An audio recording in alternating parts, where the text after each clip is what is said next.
is good, Defenders? Welcome to episode, we are almost there. Wow, 297 of Defenders of the Bank, the LAFC podcast streamed in over 100 countries worldwide. You know my voice. It's the Scarf, J.R. Liebert. Welcome to what wound up being a much more joyous pre-episode meeting between Philly and I, an episode that we are going to have today because Saint Denis coming to the rescue in stoppage time. Hope you guys all got your extra time free goodies in the app because of Denis Bouanga's goal. What a match it was. And by the way, what a difference it makes. We had a 2-2 tie last week. It didn't feel very good. This 2-2 draw, however, felt much, much better. Again, welcome to Defenders of the Bank. Philly and I both hitting the Wayback Machine with the jerseys that we've got today. And oh my goodness, yeah, Ben Skolnick says Lemon and Lime edition. That's I got the YouTube Kick Childhood Cancer Kit. I believe this one's from 2019. Philly has the, I'm going to say it, why not? Philly has the ill-fated camo YouTube jersey that we all rolled into Carson with. I think that was also in 2019. It didn't go very well for LAFC on that one, but that's fine. It's okay. Philly right now is playing the ones and twos of producer trying to figure out our Instagram live stream, which is why I'm extending our intro here just a little bit. We will, as always, here on Defenders of the Bank. This is nice though. Philly's not talking. I actually get a minute. I could talk about Philly if I wanted to. He gave me the thumbs up. Now I have to stop. All right, he's good. You know him from all of the damn different things he does on all the different platforms he does it. Soon, we're hoping to be part of the TST as well. I introduced to you one Christian Philly Philemon. Yes. Good morning, Los Angeles.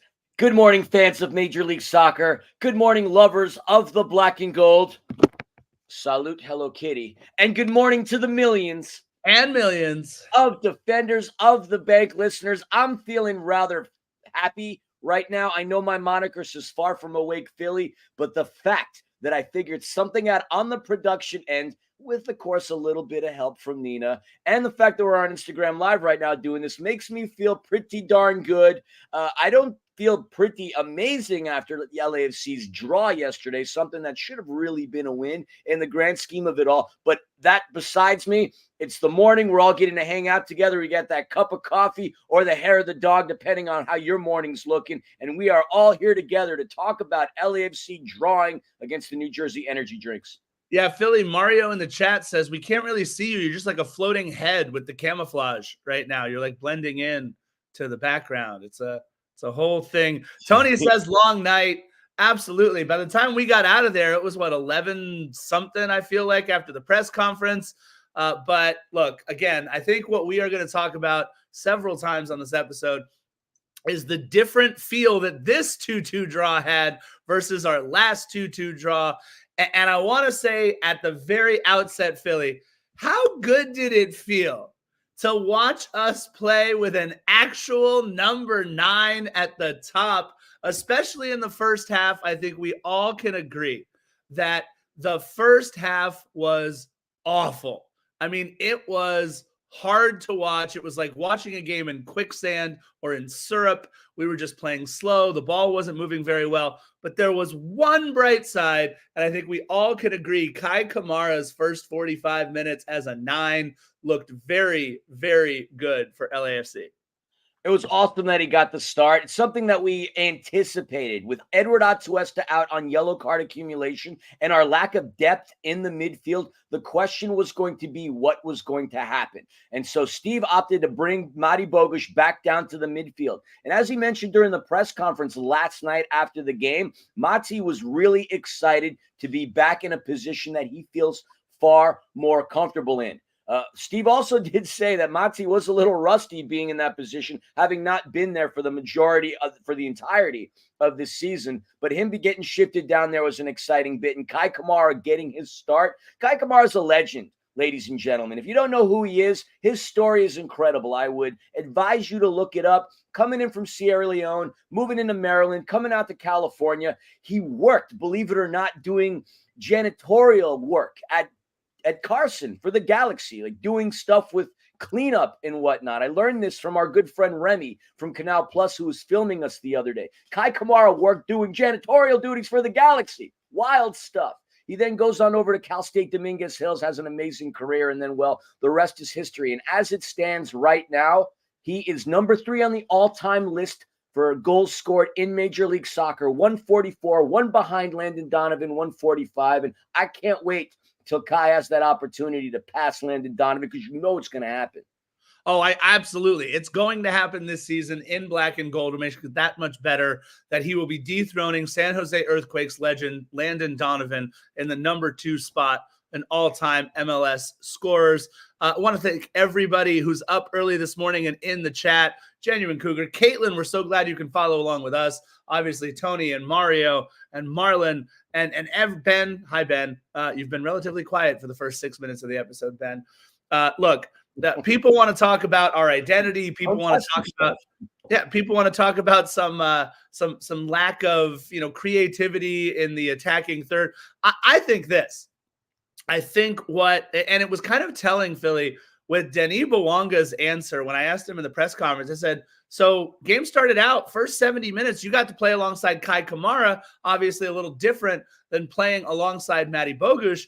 And his answer was very telling when he said, yeah, it was nice to play alongside a true 9, said the translator.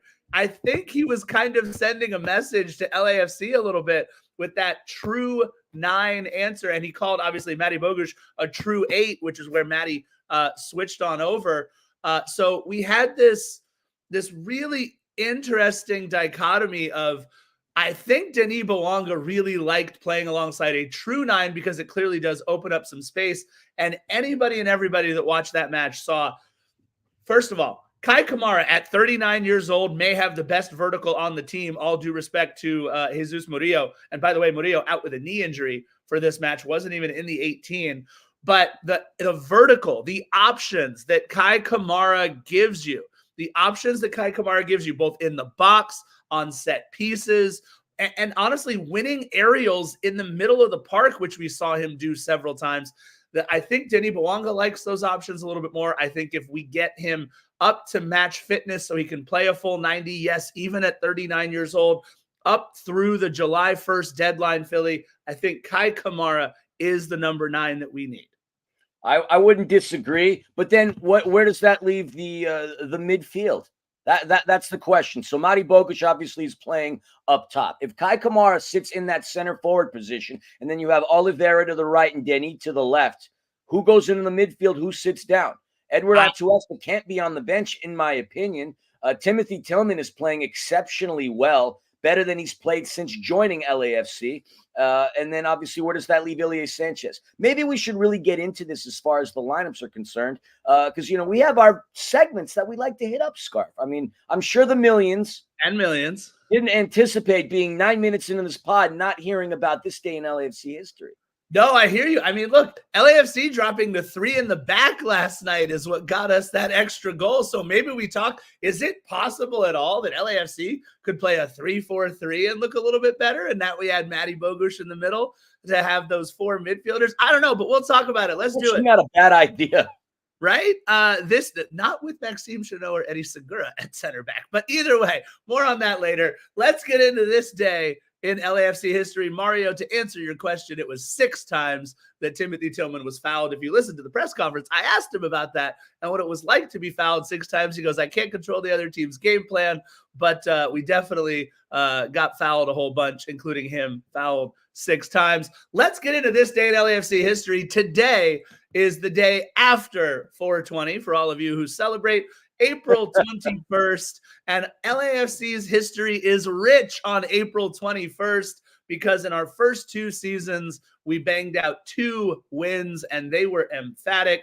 On our maiden voyage into Major League Soccer, April 21st, 2018, LAFC defeats Montreal, and this was before they were the Foot Clan. This was the Montreal Impact that we defeated 5-3. Ignacio Piatti with a hat trick. But that wasn't enough because Laurent Simon off of a free kick, Carlos Vela off of a penalty kick, Latif Blessing on the run of play, and a man who was there to watch us yesterday, Benny Feilhaber, scoring a goal for LAFC. But my favorite, if you look at who scored the third goal for us, it was a player on Montreal, an own goal. You may hear about an own goal today in our match last night.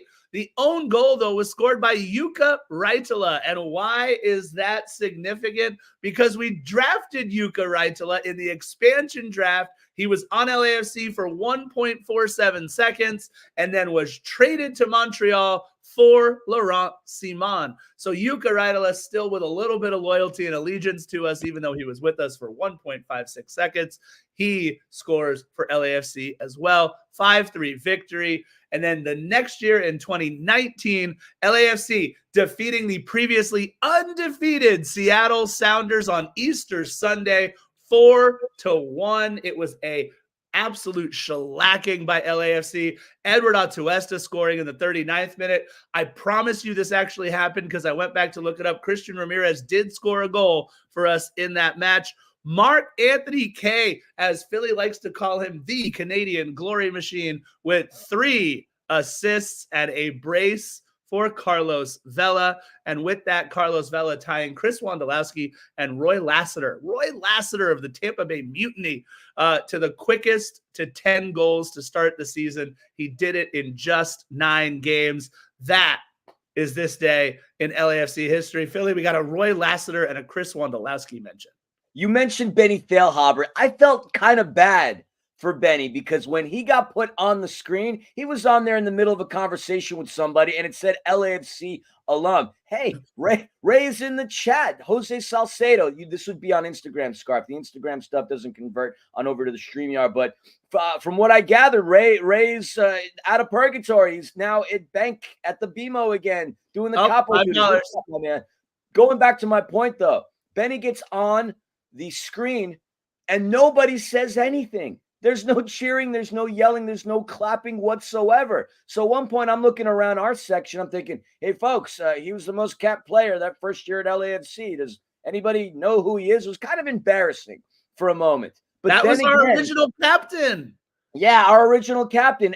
Absolutely. Nobody cheered or went nuts for him. But the funny thing is nobody kind of went nuts when they put on 3 members of the Los Angeles Kings either. And maybe that was due to the fact that everybody was so intent and invested in the game against the New Jersey Energy Drinks. I don't know, but it was a little disappointing to not get the kind of fanfare and applaud that Benny should have gotten considering his accomplishments that first year. No, you're absolutely right, man. I was a little bummed. Look, Benny Feilhaber we've talked about this on a couple different episodes. We were listening to an MLS podcast, you and I, when they were talking about Benny Feilhaber. And look, this MLS podcast, and it just didn't do a very good job of, in my opinion, talking about Benny Feilhaber and framing him in the right way during our maiden voyage, our season in 2018. And that, by the way, Philly, is what spurred me, because you shared the clip with me. That's what spurred me to call you 30 seconds later and say, you know what, let's start this damn thing. Let's get Defenders of the Bank off the ground. It was all because of Benny Feilhaber. I got excited because I'm a big Quentin Byfield fan. I like watching him for the LA Kings. He's a lot of fun to see play. That was cool to see Byfield there. But look, either way, what a night last night. And it started, I do want to say this too. I got excited because Juju was in the building. Juju Watkins, USC, probably I would say the 3rd best player in the nation last year behind Paige Beckers and Caitlin Clark, although you can argue she might have been number 2. Juju, the honorary Falconer last night, and she was up in Founders Club. I got to say thank you for being there, right to Juju, which was cool. Look, I think it was awesome. Yesterday was a weird day too. You know, in the morning we got the USC spring game going on, so nobody's parking passes worked until 2:30. In case you were there earlier, we had the Festival of Books. We had the Da Vinci exhibit. There was all kinds of stuff going on. But Philly, at the end of the day, we take home a point. Let's get into some quick news and notes real quick. Luis Muller, the guy wearing number 91, everybody, who you saw last night towards the end of the match, signing another short-term contract with LAFC. This is his 3rd, I believe, short-term contract on the season. I think because he's on an LAFC 2 contract, we have to check the rules. Without signing a first-team contract, I want to say he can only come up and play in 15 matches for LAFC. So he's already been eligible for selection for 3.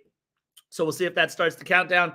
And then Philly, some consternation in ACFC Nation, Angel City trading away.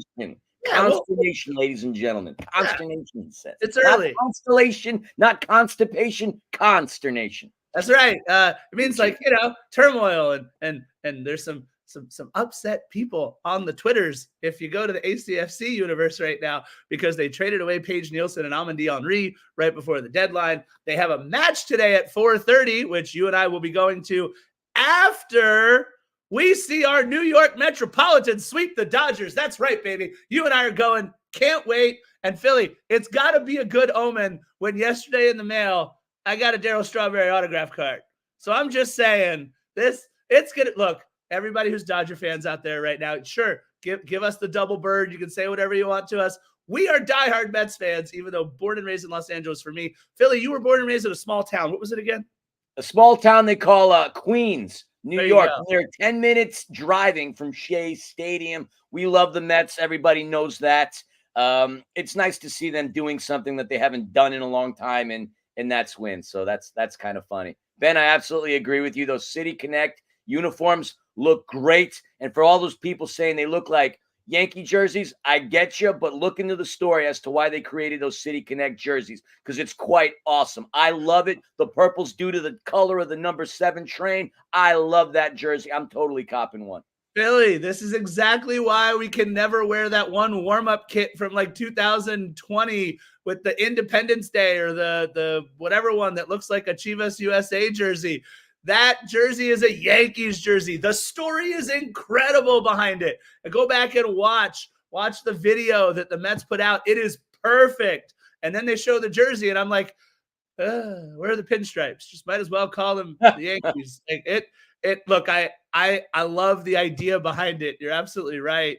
By the way, Panda has vetoed you getting one of those jerseys, by the way, right there in the chat. We can all see it. Roberto Hernandez, section 5. Where are we sitting? 36? Field 38, I think. 38. Yeah. So come on over, say hi. Look, we're getting booed for this. Is not a Mets podcast, but boy, do we ever get to talk about this. They're only in town once, although Philly and I will be going to Angels games because Angels play the Mets this season as well. All right. So want to remind everybody again, we were just talking about Angel City for a quick second. Follow Angel City Chicks for all your Angel City news. LAFC 2, by the way, Philly, put a 2-1 beatdown on Ventura County FC, Los Dos Reincarnated. Let's see. LAFC beats Carson 2-1 to hand them their first loss of the season. LAFC 2 beats Carson Jr. 2-1 to hand them their first loss of the season. And it was a fun one. Eddie Segura, Nathan Ordaz, Tomas Angel, and Eric Duenas all starting for LAFC 2 to get them a little bit more run. And it was Nathan Ordaz, Nate the Great, the Wonderkind, scoring in the 30th minute. And then Luis Muller, who gave the assist to Ordaz on his first goal, scored as the second goal of the match to seal it 2-1. Luis Muller ready to roll. Love that. That's the end of our news and notes segment. No coincidence, Scarf, that they would have brought up these players to go up against Galaxy's second team. But at the same time, Galaxy also brought up a couple of players as well. I thought it was kind of funny, though, when I originally looked to see who LAFC 2 was competing against. Like, oh, they really want to stick it to the rivals that way. But, it was fairly evenly matched. Jalen Neal, right? Jalen Neal played at center back for them. They had a couple. Did you see his mom tweeted the other day how disappointed she was in the supporters for the Galaxy because nobody showed up to any of those games recently. Dude, also Jalen Neal, the last match he played, all I saw, and look, I know we're not a Galaxy podcast, but Jalen Neal is a special kid. I think he's going to be very, very good. I think he could potentially make the World Cup or at least the Olympics roster coming up for Team USA. His first half in the last match that he played, Philly, 45 minutes, his passing accuracy was 100, 52 for 52. The kid is a brilliant passer out of the back. Not much on the offensive end of things, but a very good defender and a very good passer out of the back. You've given him way too much time on this pod, Scarf. All right, let's talk about, so Philly has asked, and I want to respect Philly's wishes on this. He says, Scarf, Every time you talk about Galaxy, you never call them the LA Galaxy. You always call them Carson. So will you please, on behalf of all of us other fellow New Yorkers out there, will you please stop referring to them as the New York Red Bulls? So from here on out, Philly, I will proudly refer to them as either the New Jersey Energy Drinks or the Harrison Red Bulls for you, my friend. Well, I appreciate that. Look, and I'm going to use a rather profane word. That's a fake-ass New York team. I'm sorry to say that. Born and bred and raised in New Jersey. Their connection to New York City was when they were the New York, New Jersey Metro Stars, and they might have practiced in Queens. That's about it. Like you said, as a New Yorker, I take great offense to anybody calling them New York. People make the same argument about the Jets and the Giants, but at the end of the day, they started their lives out in New York. The Giants played at Yankee Stadium. The Jets played at Shea, so on and so forth. Where the hell are you going to put a massive stadium in New York City? We move right along. But, yeah, New Jersey Energy Drinks playing out of Harrison, New Jersey. And I got to tell you, I've been to games there before. The facility that they play in is gorgeous. It feels like you're at a European facility. It's awesome. The problem is nobody goes, and it's not because of it being hectic. Like parking around there does kind of stink, but you could easily take New Jersey Transit there. It's very well connected to that. I don't understand why they have a tough time and they struggle to bring in fans. They're right down the road from Newark, which has a vibrant soccer community, in particular Brazilians, but nobody goes to those games. It was what, a season or two ago, if I recall, the Red Bulls were in the first round of the playoffs. They had 10,000 people in that facility for a place that holds over 20 grand. So to me, same as people will make the argument about the other squad down the 110 in outside of Los Angeles, it just didn't hit me. It just wasn't marketed towards me. And believe you me, I tried. So I hate, as much as I dislike the team down the 110, I equally dislike the team across the Hudson River. Yeah, look, I totally get that. I have no ill will towards the Red Bulls. In fact, when I was watching MLS, they had a couple players named Thierry Henry and Juan Pablo Angel that I loved to watch back in the day. Rafa Marquez was also on that team, I believe, as well. And these were fun teams to watch. And look, the New York, New Jersey Metro Stars days, that's when it first hit me, man. That's Tony Meola. That was my original favorite Major League Soccer player was Tony Meola. So yeah, Philly, where's your paparazzi today? So look, I get it. One of the cooler jerseys, retro jerseys, if you can find a New York, New Jersey Metro Stars, that logo was pretty cool. I liked it a lot. But that's just me. All right, let's get into the lineups, Philly. Actually, sorry, let's get into the head-to-head. We have only played against them 3 times in our illustrious 7-year now career at LAFC. 2 wins and 1 loss in our history. Not a lot to take away from any of those because neither team really had anybody who was on the team when we last played them, except, oh, by the way, Aaron Long. Aaron Long was on the other team the last time we played these guys. It would, I think, Philly, be characterized as not the return against the Red Bulls that Aaron Long wanted. After this match, we'll talk about it in just a second. Although, from what we heard, in the press conference, who was it? Scott? Did Scott ask about Aaron Long? Yeah, Scott asked about Scott Aaron French. Long. Yeah. Scott goes, hey, any update on Aaron Long? And very simple answer from Coach. He said, Aaron will be fine. That's what we got. Aaron will be fine. So I don't know what that means, but Aaron will be fine. I had such a build-up for it, and you already spoiled it. Oh, go ahead. Sorry. I didn't No. I mean, the cat's out of the bag. Aaron's going to be fine. Okay. Yeah, Aaron's going to be fine. And Philly, by the way, I know you're doing the LAFC lineup.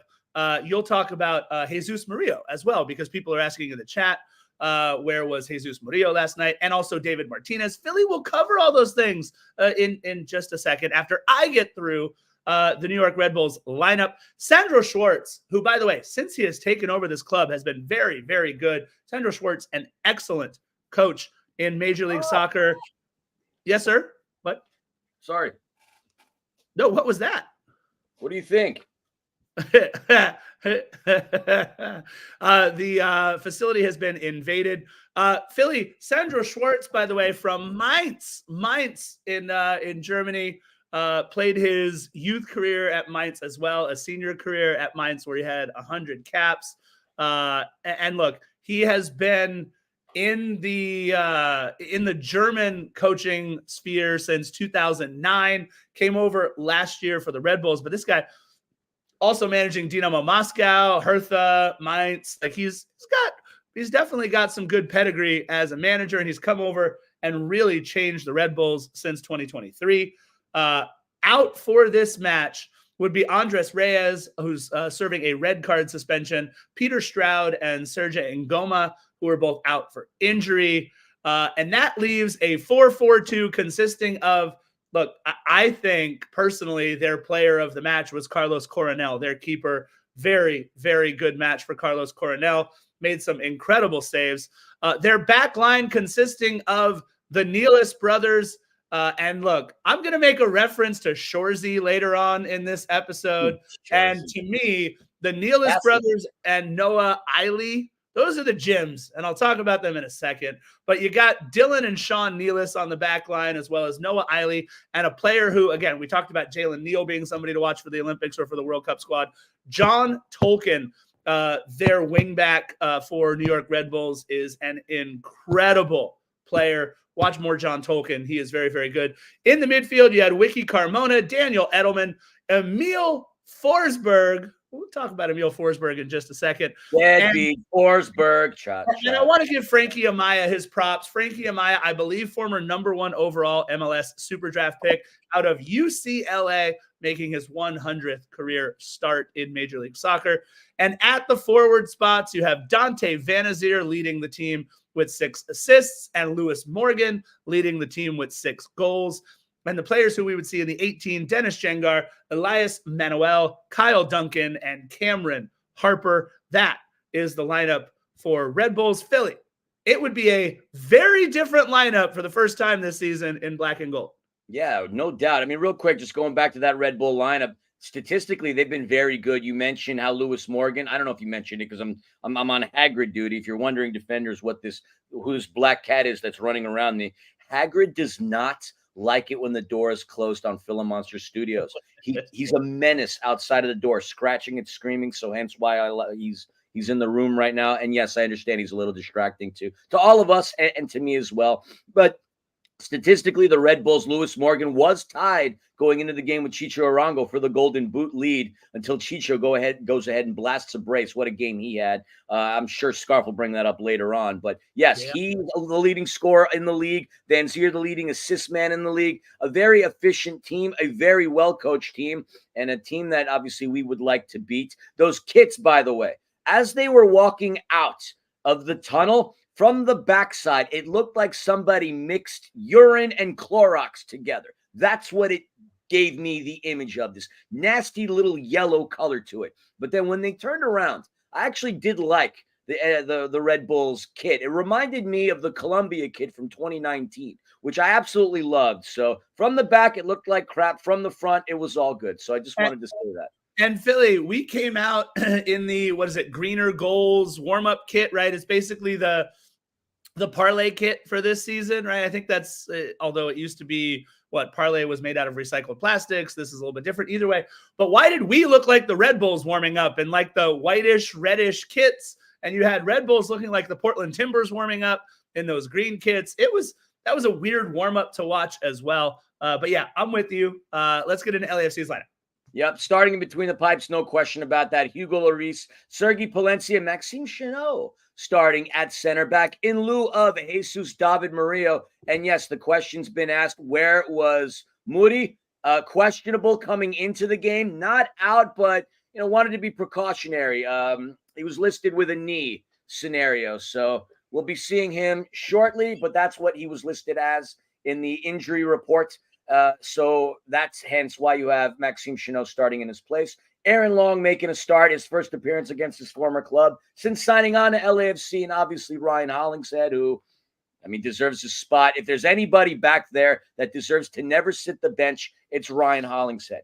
In the midfield, you have Timothy Tillman and Ilie Sanchez. No surprise. But as we mentioned at the top of this podcast, Mati Bogusz got dropped back into the midfield because Edward Atuesta could not play due to yellow card accumulation. So up top, that gives us Denis Bouanga on one wing. We have Kike Oliveira on the other, and your center forward, Kai Kamara, making his first start for LAFC. We had big, high hopes and expectations for him in today's game and yesterday's game. If you watched One More Sleep, you'd notice that I had a paparazzi behind me. No paparazzi. I'm not a famous human being. But that's our good friend Remy, who represents Canal Plus, which is one of the major networks overseas in Europe. And he was in town to do a story on Kai Kamara and, of course, Denis Bouanga. So that's the story with why he was there. That's your starting lineup for LAFC. Omar Campos would get some run. Eddie Segura would really get some run. Then we have Nathan Ordaz, Luis Müller, who got himself some run as well. Romero, Tomas Angel, and Eric Duenas. That rounds out the 18 for LAFC. All right. So, disclaimer: the first half was boring. The first half. God, boring is sin. At least up until after 8 minutes in. I literally went 12 straight game minutes without taking a note. Like, not a thing in the first half. However, all the action, like you said, happened in the first 9 minutes of the first half. It started out, well enough. Couple teams feeling each other out in the first 3 or 4 minutes. And then, look, people have asked us in the chat, how do we feel about Maxime Chanot? How do we feel about Hugo Lloris? How do we feel about Kai Kamara after this match? We're going to talk about it. Please stick around with us until the end of this episode. Philly and I will banter a little bit about Maxime Chanot. Philly and I will banter a little bit about Hugo Lloris, about Kai Kamara. I'm sure we'll talk about Omar Campos, who's put in 2 pretty good shifts in the last 2 games as well. We're going to talk about all those things, but sit with us through the game recap real quick, and then we'll get there. I do want to say, though, in that 5th minute, Philly, the first time that Maxime Chanot was challenged at all, his man ran right by him. It was as if I was trying to keep up with whoever that defender was, ran right by him. And look, that's what caused this whole play. That ball that sent through, and then you have the cross to Emil Forsberg. We should have been down 1-0 in the 5th minute, if not for Aaron Long. Aaron Long makes this save literally on the line. Beautiful sliding save. Unfortunately for Aaron Long, he kept sliding. And look, it's like all those different, Facebook Reels, YouTube videos, the shorts, whatever it is, TikToks, where they show the guy hitting the pole and it's dong, Dominus Satrius, and it's like the thing from church. That's what I felt like we saw with Aaron Long. And it was like right above his shin area, like mid-leg. But it looked bad, Philly. They showed the replay in the stadium. Everyone went, oh, that looked really bad. And, of course, after a couple of minutes, he has to come off, limping off, and on comes Eddie Segura. And, Philly, I think the one thing you and I could agree upon with Eddie Segura this season is he seems snake bit. Yeah, it hasn't been a good season thus far for Eddie Segura. Trying to get some more minutes, playing for LAFC too, just to get match fit and ready. But yeah, I mean, between getting absolutely sliced up defensively to scenarios like what would occur momentarily, it hasn't been a good one for him. But, Red Bull looked really good within that 5th minute. Steve alluded to the fact that they were really great on the counter, and obviously they were really great on set pieces. I mean, Wiki Kimona had a great pass in to Lewis Morgan, and obviously Van Zier, instant goal, like you said, Aaron Long making the tackle. They carried him off. It didn't look like he could put any weight on his foot, on his leg initially. And it was good to us, a sigh of relief for everybody out there when Steve told us in the press conference that Aaron Long is going to be fine. Thank God. Obviously, when you see that angle and the way it would have hit based on the impact, you have to think of that comic book bubble. Ooh, that's schmatz. Like, just didn't feel good whatsoever. But how everybody applauds Maxime Crepeau for putting his body on the line in the MLS Cup final in 2022 against the Philadelphia Union. Look, now you can never tell anybody or any of us that Aaron Long doesn't play for the Crest. He sacrificed his body on that play, averting what no doubt could have been a goal for Van Zier. That's a scenario where that man should not have to buy a beer, at the very least for the remainder of this season. I'm not going to say for the rest of his career because there's still so much more of it left to play. But Aaron Long sacrifices his body. And that obviously constitutes the fact that he plays with heart. So nobody better question that Aaron Long doesn't seem like he plays with any heart. But the irony of it and the thing that kills me is he finally goes up against his former side. First time since signing on to LAFC, right? And it's business. It's not personal, but I'm sure he looked over there thinking about his career, and Aaron Long did have a really good career in Harrison, New Jersey. He was a Defender of the Year in his time there. His performance led him to the U.S. men's national team. He had a great career, but he sacrificed his body to prevent his former side from scoring a goal. That, my friend, constitutes a toast to you. Yeah, and look, this wasn't the match against the Red Bulls that Aaron Long was hoping for, but I think if you tell him, hey, ultimately your performance will be remembered by saving a goal and sacrificing your body, he'll take it. The game. Yeah, and again, he'll be back. He'll be fine. So that's the key, right? That's the good part about all of this. Unfortunately, what that meant was that Eddie Segura had to come right in off the bench on a corner kick situation. And look, I put this goal on two different things, and I'll talk about them both right now. Number one, Hugo's got to come out and get that ball. Hugo has to come off his line and go out and snag that ball. It was a little bit of an awkward angle. It might have been a little bit of a stretch, but at the very least, punch it out to the top of the box, get that ball away. Hugo has to come off his line. Eddie got caught, of course. Look, I say this to all of my volleyball players when I sub a new one on. The ball is going to find you the first couple of points that you find your way onto the court, find your way onto the pitch, whatever it might be. The ball found Eddie Segura. Now, the second thing I put it on, and I'll say this, I just saw it several times throughout the match. And Phil, you and I have talked about this on the podcast a couple of times. Eddie with a couple of knee surgeries and a couple of setbacks during rehab over the course of him trying to get back right. I just don't know how much that knee has left in it. And I don't know that meant maybe he couldn't jump up and push off in the way that he was kind of being held from behind. They decided to body him up pretty good, more on bodying up our guys in the box when we talk about the goal in the 81st minute. But Eddie kind of got bodied up, couldn't really jump the way he needed to. And of course, as he tried to flick it, I'm not sure where he was trying to flick that ball other than a beautiful top corner goal off the header. But just an unlucky set of circumstances for Eddie Segura, mixed with, I think, the knee and certainly Hugo not coming off his line to get to that. Someone in the chat mentioned it, and if you're still in the chat with us, remind me again who you were, because I know it's pretty far up, about Hugo Lloris's age and maybe that showing for the first time in this match.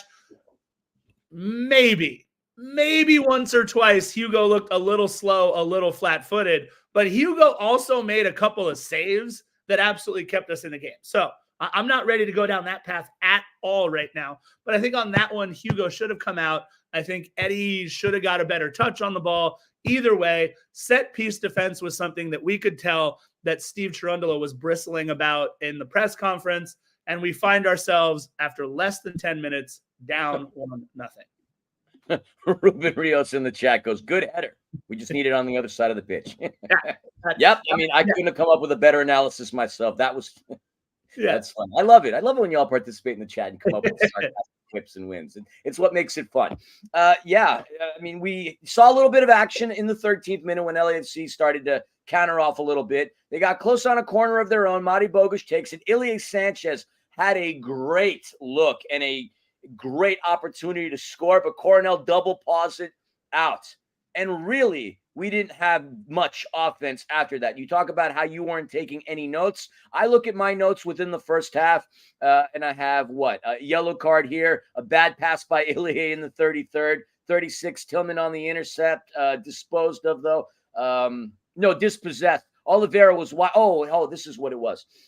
Tillman was on the what are you laughing at? You're just like, you're doing the stuff inside your head out loud. I enjoyed watching that whole process. That was great.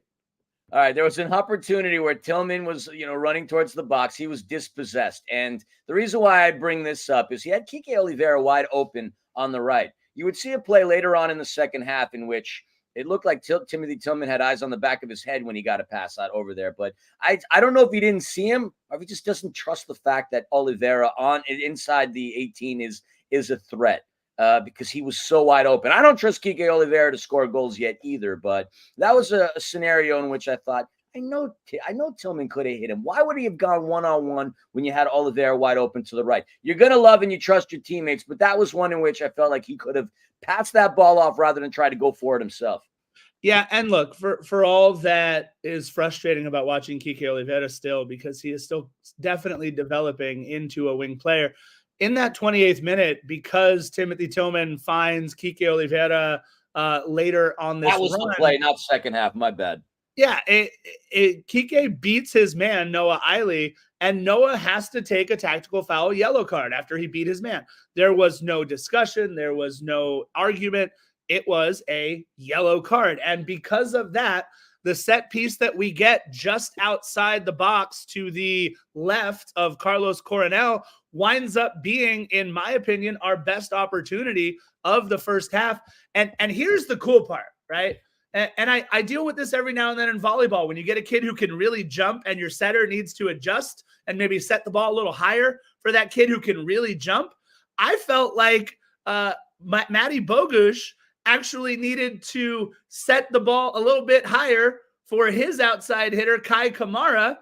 That set piece, Kamara is all the way up in the air, and unfortunately, it's actually not high enough for Kai Kamara. It was 420, Scarf. He was high enough. So it was blocked out in front. What I didn't like, by the way, was after they blocked that header out in front, Emil Forsberg off to the races. But who is there 1v1 to shut it down? It's Kike Oliveira again. So there are these moments, you guys. I know it is so frustrating to watch Kike Oliveira make the crosses to the players on the other team, or to take the ball all the way down to the end line, break a couple of ankles, beat his man, and then either he makes a pass to absolutely nobody or shoots it way high and up and over. But there are also these little things like Kike picking up the yellow card on Eiley, or Kike running all the way back down to defend on Emil Forsberg 1v1 when that's clearly not his job. When he is doing those kinds of little things, those keep you in matches as much as it can be frustrating to watch him do what he does inside the box. So I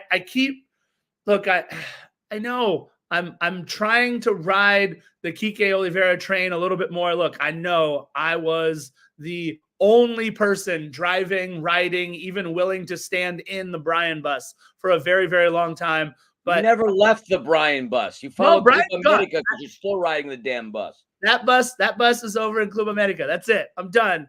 But look, I think Philly, as we hit stoppage time and we talk about this first half, again, I like the options that Kai Kamara gave us, the energy, winning headers. He was dangerous on set pieces, seemed to be really leading the club vocally out there. Not a whole lot going on other than a corner kick in stoppage time, Philly. And I think that kind of wraps the first half. It was the worst first half I'd seen at BMO at home all season. It was so lackluster. Like, I left going to the bathroom like 3 minutes before the final whistle, partially to avoid the line, and partially just to get away and put that memory behind me. It was not an exciting game. And I felt kind of bad because we met some people early on at the tailgate that came out to BMO for the first time for an LAFC game, and we hyped it up. This is going to be a great experience. The atmosphere is fantastic. They play a great attacking brand of football, and LAFC just like put up an egg within the first 45 minutes. Not for a lack of emotion or obviously trying. Aaron Long's defense indicates otherwise. It just wasn't good. Wasn't entertaining, wasn't fun, was quite frustrating, and the injury to Aaron Long just cast a dark shadow over the beginning of that game. It just was not fun.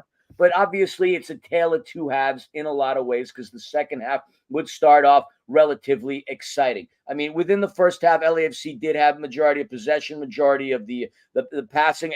They passed very well, believe it or not, at 88% accuracy within that first half, but not a lot of offense generated. Total shots, 4, one of them on target. So it wasn't the LAFC that we had seen in previous games, which was kind of odd considering that they hadn't played at home in over a week, coming off of a spirited match against last week against Portland. But yeah, just a terrible first half. And going into the second, a little bit of optimism, very much in this game, but just sucks that we're coming in down based on the fact that the other team didn't even score. Yeah. By the way, Brian Rodriguez, as they're saying in the chat, red card for Club America against Pumas last match. So he'll be sitting out his next match.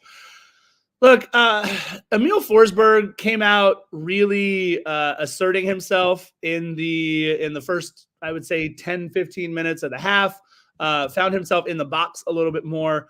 We had some decent opportunities. Look, we got caught on a counter. Was it Lewis Morgan, right? Who caught us on the counter in the 62nd minute, but the shot was defended pretty well. And then in the 64th minute, when I first saw it, Philly, my first reaction was, ooh, that looks kind of even softer than the Carson foul that was called in the box on Denis Bouanga. But upon further review on replay, indeed, this time they swept the leg on Denis Bouanga. I thought it was soft. It was not. VAR. And Ryan Hollingshead, by the way, over at the VAR official, not to the official looking at VAR, but to the third official over there, the side judge. I don't know what the hell he's called. Why can't I think about that referee's name? Either way, the guy in the pink standing in front of the VAR official. Ryan Hollingshead was so upset at this guy saying, look, he did a Johnny. He swept the leg on him. This has to be a penalty shot, losing his mind. And then the referee, he comes out. Let me go back in and look again. Hold on. There was something maybe I didn't see. Either way, they had that thing where you have to announce the call now, which was kind of interesting. I love that. Yeah. And by the way, it was definitely a foul. So good on Denis Bouanga. He even said in the press conference, look, I know based on what happened in Carson, every time they go down in the box, they're going to look at it on VAR. That was kind of him admitting again, it was a little bit of a soft foul for the penalty in Carson, but that's okay. We got it. Either way, this one, he earned it. He comes out and from the spot, knocks it down to the right of Carlos Coronel, to the left of Carlos Coronel, but to his right. And Coronel was definitely hesitant, didn't really go or commit either way. Easy goal, just like that. Denis Bouanga levels it for us, 1-1 Philly, and we have everything to play for the last hour or so, or last 20 minutes or so. Yeah, and the stadium announcement was great. Jay Gutierrez alluded to it in the chat. Absolutely. I think that was the first time that happened all season. I missed a game calling baseball, so I don't know if that was the first time, but I love that they did that. It was unnerving that it took him that long. During these games, I watch him with Panda. I love it how quick to the trigger she is. She reaches for the phone, has the Apple TV, and we get to see the play develop. And if us on this tiny little screen can see that, it's clear and obvious. Not exactly sure why the official decided to take as much time as he did. We thought that they would overturn it. Nobody stares at a screen that long and doesn't overturn it. But I love the fact that they made an announcement. You said it, Denny buries it. A perfect 6 for 6 in penalty kick attempts.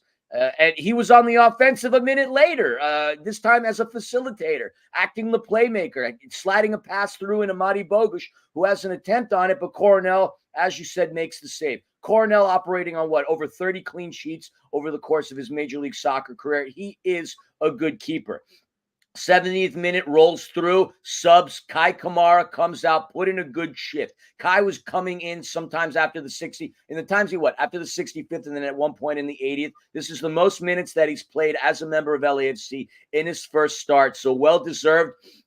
He's still getting himself acclimated to the system. I wrote down a couple of bits that Steve said in the press conference that I'll allude to later, but I would say he put in a solid 70 minutes up until that point, leaving way for Nathan Ordaz, the youngin, to come in and do some stuff, which I would say initially into the game didn't look really good, as he had to pass to absolutely nobody at one point. But Kai Kamara, I think, put in a good shift, and it'll be interesting to see where he fits into the lineup. But as a true number 9, and as Denny referred to, it was nice to play with a true number 9.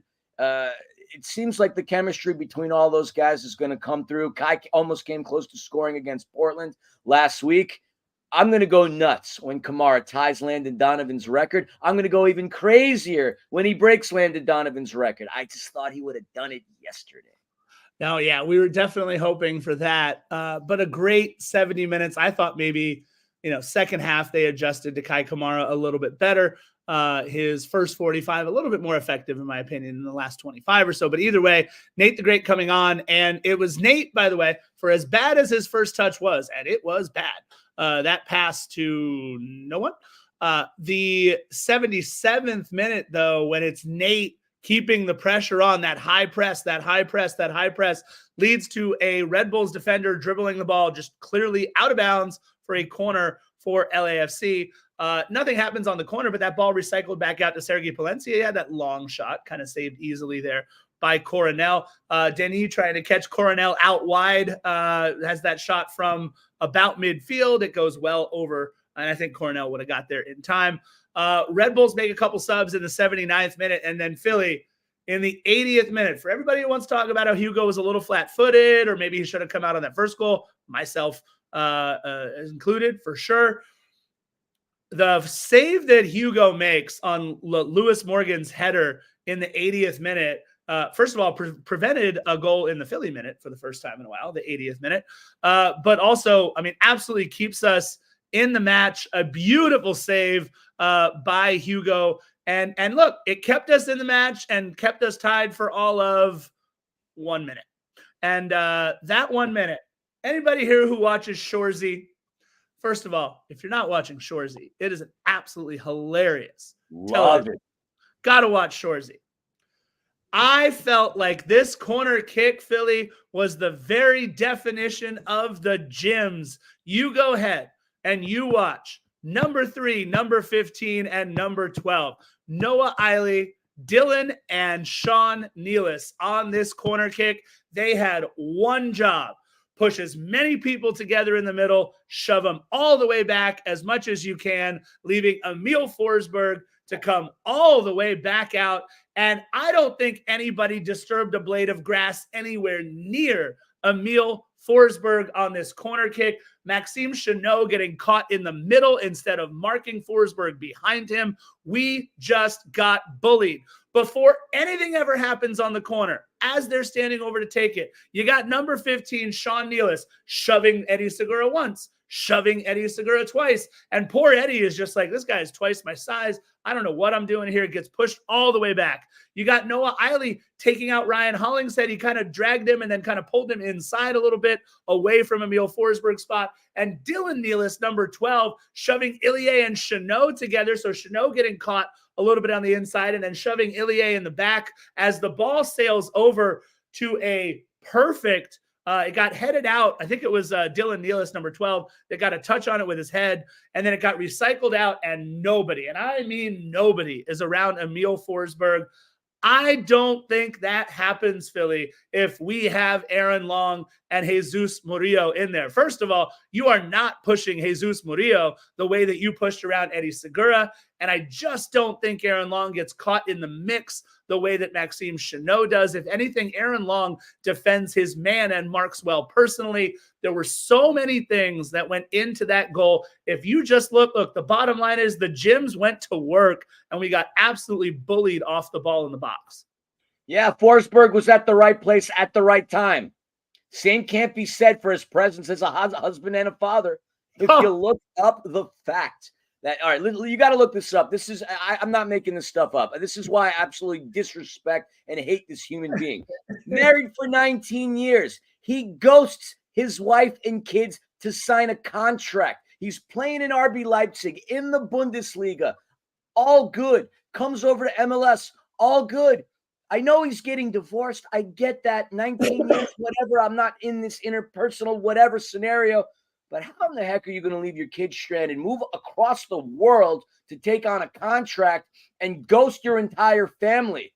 It's amazing. He's for the New Jersey energy drinks of all things. So I have no respect for this human being. He had one goal coming into this game with 6 matches, the designated player, one of Sweden's all-time greatest, absolute garbage starting. But, those child support payments are coming through. So, Shanga, I believe that's the name of his wife. I stand with you. I don't support deadbeat dads. And Emil Forsberg, I don't support you either. My favorite was, you just can imagine, like, honey, I'm going out to get a cup of coffee. I'll be back in a little bit. And then the next thing, his wife sees him on the news in New Jersey signing a contract. She's like, wait, honey, I thought you were just getting a carton of eggs and some milk.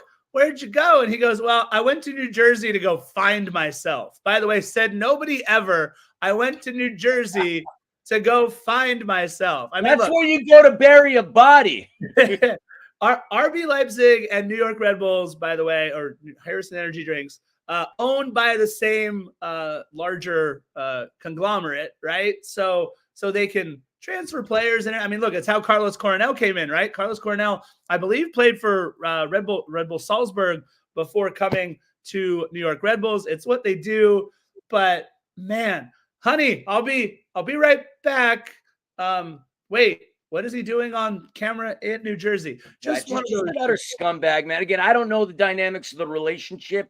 Fine. If you have your problems with your significant other, that's one thing. But when there's kids involved, you know, I just don't respect that. I don't respect him as a human being. Pissed me off, man, when he scored a goal. Of all people to score that POS. Screw yeah, that was definitely a bummer. 89th minute.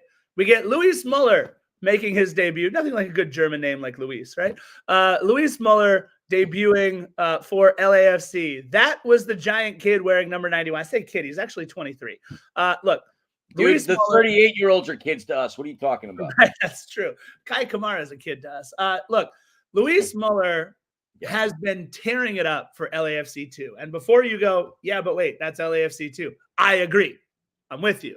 However, what we have seen from Luis Muller at LAFC too is the kid is both a very true number 9 and knows how to play with his body physically in the box. Go back and look at several of his goals for LAFC2 this season. They have been very physically assertive. He bodies up his man quite well. And not just because sometimes it's a 16-year-old or an 18-year-old on the back line. He's done it against bigger guys as well. He is goal-oriented. He turns and fires, has a good knack for where the net is. Not these wild, widely missed shots. He seems to be very on target with a lot of what he does in the middle. And look, I'm not saying he's going to be a wing player or a number 9 for LAFC throughout the course of this entire season, but you could do a lot worse with a depth piece than 91 Luis Muller. And I think he is going to be a kid who will eventually get a first-team contract this season with LAFC, be brought up to the big club, and be playing normally for them. I don't know. Look, it's like the G League. I don't know what the rules are for coming back and forth between your G League contract and the MLS, but the MLS Next Pro contract and MLS, or the G League and the NBA. But I think it's 15 games that he can play without voiding his MLS Next Pro deal and needing to sign a first-team deal. Either way, I think Philly, what that wound up doing for us, because at the same time Luis Muller comes on for Kike Oliveira, Omar Campos coming on for Eddie Segura, and now we had Ryan Hollingshead at center back, so you had Maxime Chanot and Ryan Hollingshead in the back with, who was that? Was it Sergi Palencia? Who was the third one in the back? Now I'm blanking. It had to have been Palencia. Yeah, I think it was Palencia. And all of a sudden, we go to 3 in the back, and we go to 5 in the midfield, just pushing everybody up. And look, I love this. Cherundolo is saying, look, screw it. I'm on my 4th string center back as it is. Let's give us the most offensive options coming forward. Omar Campos did not play 1 minute on the back line when he came in. He was essentially a midfielder, pushed all the way up. And I absolutely love the pressure. It's not something we can do, certainly, for 90 minutes, or maybe we can. More on that in a second. Not something we can do for 90 minutes, but it's something that worked against New York Red Bulls, who was looking to play a much lower block. They went to 5 in the back with Kyle Duncan coming in for Emil Forsberg. So they were bus parking at BMO Philly. But what we did is say, hold our beer. Go ahead and park your bus. Philly, anything else that happened, and we'll talk about the 5th minute first on the beautiful save by Carlos Coronel. But Philly, walk us through the save by Coronel and then the goal. Denis Bouanga, St. Denis coming to the rescue. Yeah, real quick, I just want to address everybody on Instagram because I have the chat up. The Instagram live is gone by way of StreamYard. So a lot of those comments on our StreamYard don't translate over. So for those of you who've been asking questions in Instagram, I apologize for not addressing them. Good morning to all of you. LAFC Wolf, real quick. Any news on Eddie Segura? Yes. Steve Cherundolo during the press conference said that Eddie is fine. So hopefully that addresses any of that anxiety. I would have loved to have coined the phrase Mueller time, alluding to the 1980s beer commercial that Miller beer would promote. And kids, drink responsibly, unless, of course, you're not of age. And at that point, I don't condone. Well, never mind. After, Denny Bouanga, what can we say? He's been hitting the woodwork like crazy. Which has been kind of frustrating. And it's not for lack of effort. I've said this time and time again. Denis Bouanga, one of the leaders in terms of shots and shots on targets.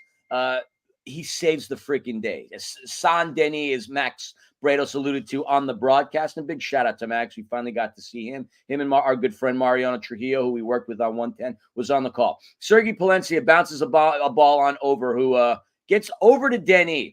And Tolkien, who was the same exact player that Mueller carved up on his attempt. Denny carves him up and gets his second of the day. How he got that through the line of defenders that he did blows my mind.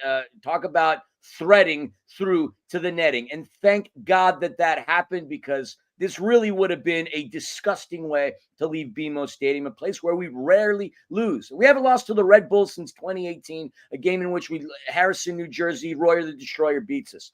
And I love the fact that Max called him San Denis, because I certainly let out a holy bleep after that goal, and a holy bleep as a sigh of relief. We draw 2-2. Denny gets a brace, 5 goals on the season, and thank God.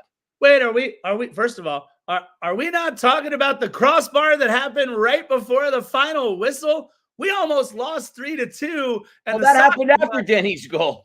Oh, my goodness. But after Denis Bouanga scores that goal, Red Bulls kick off, bring it all the way back down. And if not for the crossbar, I mean, an awful bit of defending on the right-hand side, getting absolutely carved up, ball played back out of the middle, shot pinging off the crossbar. Do you imagine, Philly? LAFC brings it all the way back, gets the draw, 2-2, seconds left in stoppage time. For us to have lost that 3-2 might have been something to send us down a little bit of a spiral. We got so lucky off of that crossbar. Look, Luis Muller with an excellent shot in the 5th minute. Denis Bouanga doing everything we needed to do in the 6th minute.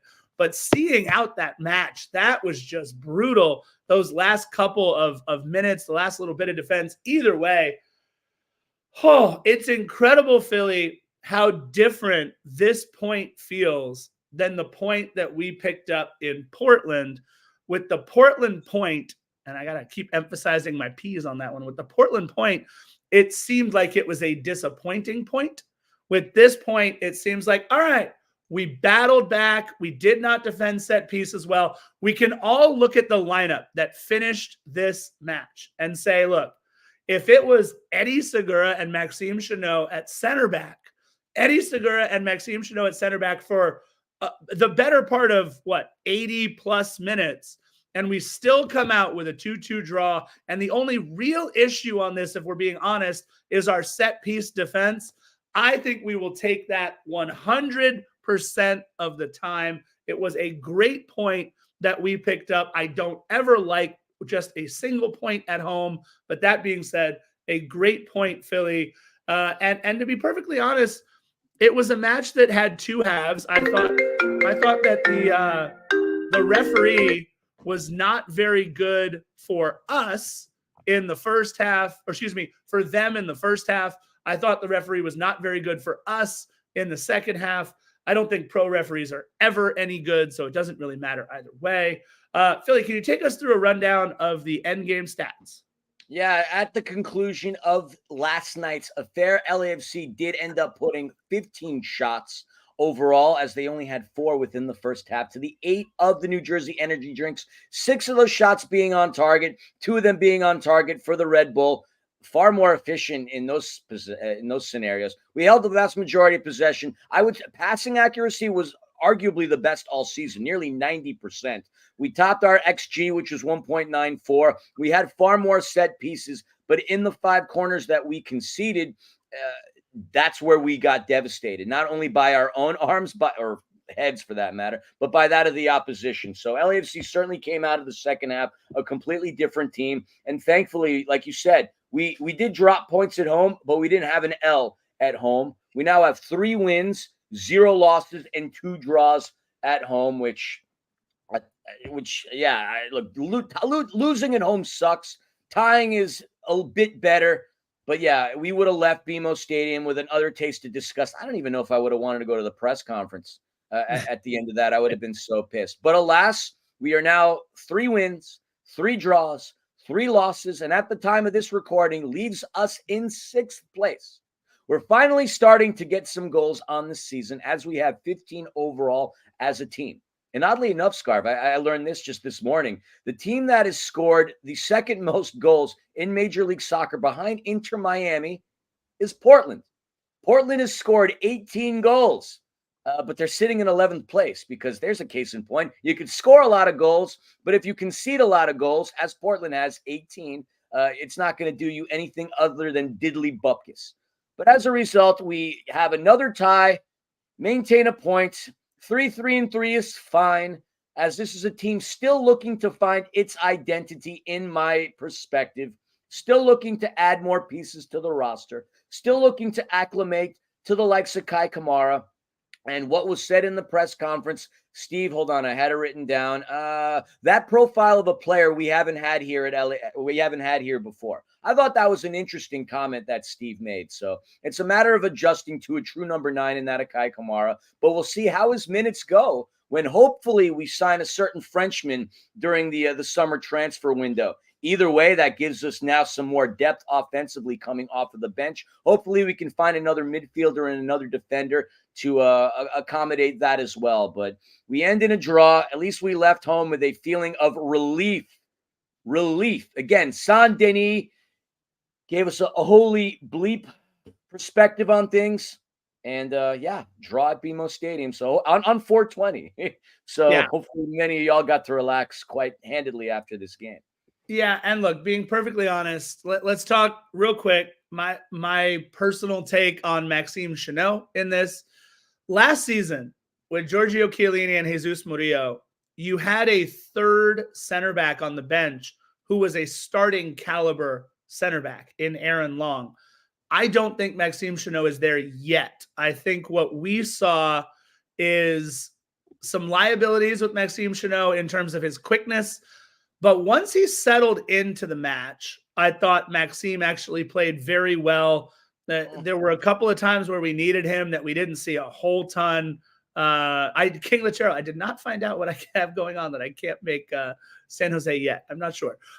Look, I think Maxime Chanot is fine. I think Maxime Chanot is a great depth piece, but I think the way he got beat in the first 5 minutes of the match, the way he got sucked into the middle and forgot to mark his man on the corner kick, if at the very least it shows he's still got a ways to go acclimating maybe to our system or acclimating to how we play our back line, I don't think, and God, I hope I'm right with this one, Philly, I don't think we will ever see the pairing of Maxime Chanot and Eddie Segura at center back on purpose this season, unless maybe, by the way, we see them in Vegas for the Open Cup as we take on the Las Vegas Lights May 8th in Vegas. Vegas on a Wednesday. Let's go, people. Nothing's better than waking up on a Wednesday in Vegas. Oh, good Lord. I mean, nothing says success quite like waking up on Wednesday in Vegas.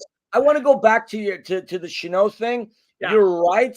I wouldn't say he completely settled into the game, though, because when Elias Manuel hit the crossbar, that was on Chanot.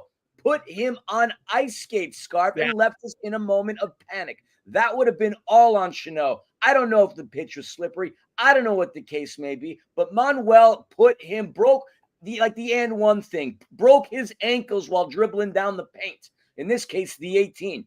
It would have been all on him in that circumstance. We're lucky that Manuel wasn't accurate there. I'm not feeling confident about Chanot, but that doesn't mean I'm not confident about him going forward, as this guy is very much battle-tested in Major League Soccer with nearly 170 caps, if not a little more, for NYCFC. But at 34, how is he going to perform against some of these younger, quicker forwards. I know you're going to bring up Giorgio Chiellini, but that's never going to be a fair comparison to anybody that plays in Major League Soccer that hasn't had the kind of career that Chiellini has had. So right now, I'm a little nervous on Chanot. He's starting to slide in there with Omar Campos. Obviously, there's plenty of time to redeem yourself. But dare I say, if you got Eddie and Chanot acting as the center backs, it's just as good as having Philly and the Scarf in there. At the very least, you and I take up more space. Look, I think Eddie and Maxime are a little better than we are. But look, I think the bottom line is this. It continues to underscore the depth problem for LAFC, especially when a player like Jesus Murillo picks up a knock and can't play because of a knee. And then, unfortunately, we have the Aaron Long situation 5 minutes into the match. Now you're operating no matter what on your third and fourth center backs. The David Martinez issue with his back, that now thins out your front line, although that's why we brought up Luis Muller, and I liked what I saw from Luis. Certainly gives you different options than David Martinez. David Martinez has all the tools in the tool belt: youth, speed, energy, quickness. Muller, I don't think will ever win a foot race with David Martinez, but does seem to understand where the back of the net is a little bit better than David this early on in the season. I think that, though, again, what LAFC has continued to do, and you mentioned it, 3-3-3 now on the season, is we continue to kind of tread water and figure things out on the fly. We are a work in progress, and the process is going just fine. Not well, not terribly, just fine. Like you said, we're fine. And it just feels like a club that is treading water until that July 1st deadline, when if it's Olivier Giroud, great. If it's Carlos Vela, great. If it's other players that have been rumored, the Antoine Griezmanns, the Luka Modric's, I'm going to keep saying Bobby Firmino until someone tells me it's not going to happen. If it's any of these bigger names out there that are coming, I think that can do nothing but help us. But if we are reliant on those guys getting here and we continue to hover around 4th, 5th, 6th, 7th place, I think that's kind of what LAFC wants to do this season. Bring in the big guns in July and make your big push. Other than that, I think this was Philly, we can both agree, a good feeling, a well-earned 2-2 draw at home as opposed to that 2-2 draw in Portland. I don't know about a good, but a hard-fought and a well-deserved draw at home. And yes, I agree with your assessment that things will start to pick up in the summer. As long as we cover where we are, we'll be fine. We're a team, in my opinion, I don't think it's going out on a limb by saying we're playoff bound, no question. But obviously a lot of things need to change in order for this team to be MLS Cup bound. So plenty of that on the horizon. My final thoughts on things, judging on the time, is if you're watching this is my final thought. Let's go Mets. You and I got to get out to Dodger Stadium, buddy. It's nearly 11 o'clock. That game starts at 1. I'm done with comments. Defenders, I love you. Hello, Kitty. More airtime for you next week. Scarf, we got to get out to Dodger Stadium. All right, just the last quick note. We have a week until our next match against Portland at home. Maxime Crepeau coming back to BMO, 7:30 p.m. That also gives Aaron Long a full week to heal, Jesus Murillo a full week to heal, and you guys a full week to listen to the episode. Thank you guys so much. You know how we like to end all of our episodes. Bye-bye. Bye-bye.